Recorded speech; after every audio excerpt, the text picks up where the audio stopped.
À Monsieur Patrick Hetzel.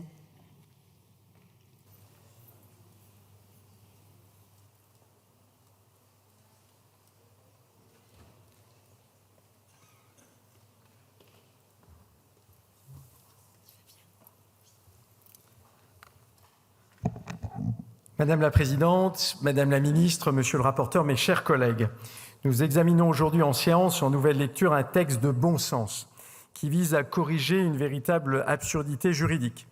Par la voix de ma collègue Josiane Corneloup, nous avons évoqué en commission des parcours de vie suspendus à une simple date administrative. Une jeune Française partie étudier la médecine à l'Imperial College de Londres qui a appris en troisième année que son diplôme ne serait plus reconnu en France.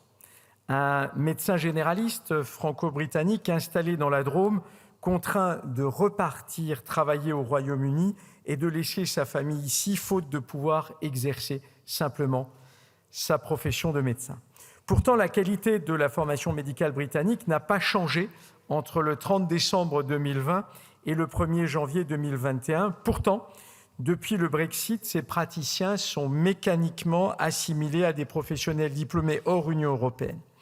Bien que le cadre d'autorisation des PADU soit nécessaire pour garantir la sécurité des soins face à des diplômes extra-européens, l'appliquer à ces étudiants relève du dogmatisme. On leur impose des épreuves de vérification des connaissances, des dossiers d'une complexité rare et parfois de reprendre 1 à 2 années de formation hospitalière alors même qu'ils occupent déjà des postes seniors comme cela a été rappelé par Monsieur le rapporteur et Madame la Ministre. C'est une rigidité administrative qui organise de fait une fuite de nos compétences. Face à cela, la présente proposition de loi apporte une solution ciblée. Elle permet très concrètement aux citoyens britanniques et européens ayant débuté leur formation médicale au Royaume-Uni avant le 31 décembre 2020 de pouvoir exercer en France. Il s'agit d'un dispositif bien encadré. Il ne s'appliquera pas aux ressortissants de pays tiers disposant d'un diplôme britannique, garantissant ainsi la lisibilité de notre droit. Les freins administratifs qui bloquent ces professionnels ne sont évidemment pas justifiés. La sortie du Royaume-Uni de l'Union européenne n'a en rien altéré l'excellence de la formation outre-Manche. Nous défendons, dans la continuité de l'action menée par notre collègue Yannick Neuder, toutes les initiatives visant à augmenter le nombre de médecins en France. Nous l'avons prouvé en mettant fin au numerus clausus pour mieux adapter la formation aux réalités de notre territoire.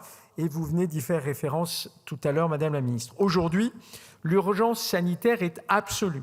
40% des Français déclarent rencontrer des difficultés pour se soigner là où ils vivent, un chiffre qui dépasse même les 50% dans un certain nombre de communes rurales et dans des agglomérations de moins de 20 000 habitants.